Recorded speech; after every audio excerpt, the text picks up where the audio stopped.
It's cliché to say, but if these walls could talk, they'd have something to say, or something not to say. The American colony prides itself on neutrality, confidentiality, on keeping sensitive information behind closed doors. Perhaps that's why the hotel has been the uncredited force behind peace negotiations, secret meetings between spies, and journalists deciding what tomorrow's story will be. It's a hotel for everyone, a hotel that has no opinion but encourages others to form theirs. There is a feeling when you come in here that if you're going to talk peace to anyone, this is where it's going to be. If you want any sort of extremism, this isn't the place to have it. So you will find on any given day members of, I would say, moderate Palestinians, moderate Israelis, generally left-wing Israelis, but we've had plenty from Tzipi Livni was here very recently, meeting all across the spectrum. The story began in 1881, when a fire that destroyed much of Chicago ruined the home of Horatio and Anna Spafford. As devout Christians, they wanted to come to the Holy Land to heal, to recover. But on the way, tragedy struck once more when the boat the Spafford family was riding on wrecked. Again, fate handed the Spafford family yet another blow. This time, Anna and Horatio's 4 remaining daughters were killed. By the time the Spaffords arrived in the Holy Land, they knew their purpose was to give back, to help the community. Through public service, they sought to help Arabs and Jews living in the old city of Jerusalem. They were joined later by other people who heard about their charitable work. At the time, it was a commune, which meant that it was actually the first kibbutz, and it functioned extremely well. They were very religious people, and at the time, they helped all members of the communities. There was not sort of just helping the Jews or just the Arabs or Christians or anybody else. And it thrived very much, so much so that they had to move out of their house in the old city, which is where it started, to the building we're standing in now. Times of unrest were to dominate the future. War became a fixture of Jerusalem.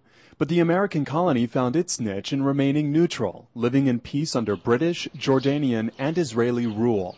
The hotel's neutrality is what attracted the secret discussions that were to begin the Israeli-Palestinian peace process. Room 16, which is actually the room of the third wife that the Pasha took, and is still there today for anyone to see, was the venue where Shimon Peres and Yossi Beilin's assistants, and sometimes them as well, met Faisal Husseini and his assistants to negotiate the Oslo peace agreement. And of course the public agreement was signed in Oslo, but all the negotiations leading up to it for a period of 5 or 6 months before it were in room 16, which was kept as a secret. And we tend to have many very important people either staying here, eating here, visiting here, and confidentiality is kept. Recognizing the PLO was ultimately what came from the Oslo Peace Accords.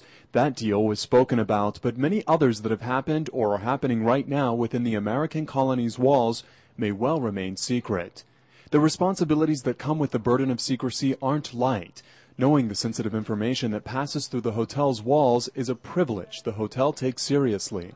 Employees can sometimes play the safeguard. On any given evening in the bar, you will find a selection of diplomats, journalists, maybe even some spies, various intelligence agencies garnering information, and the employees in the more sensitive positions know very well that their job and the hotel's future depends on that information not going anywhere. There have been cases where people have had one too much to drink, have said things that they shouldn't have, and actually the barman himself has said, "I'm not sure you should be saying that." The deals that are made in the American colony's walls make up the living history of the hotel, a reason for fascination.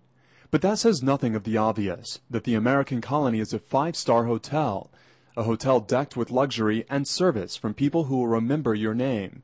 Rooms in the hotel's finest suites cost upwards of $1,000 per night, but that's nothing in comparison to the feeling guests have who stay at the hotel. That means that our returning guest ratio is something very unusual, of over 78% of guests who come here have been before. That's an amazing statistic that I don't believe there's any hotel in the world which has such a high ratio. And it's because people are coming home. Perhaps sitting in peace and being at home is what makes the American colony so certain in its feeling of neutrality. It's a place for discussion. The mission is noble, but the goal is difficult. I'm reminded of what one of the shareholders said in a meeting around 20 years ago. She said, Our aim is for this place to be the meeting point for the unfortunate troubled sons of Abraham. For InfoLive TV, I'm Elisha Rabin.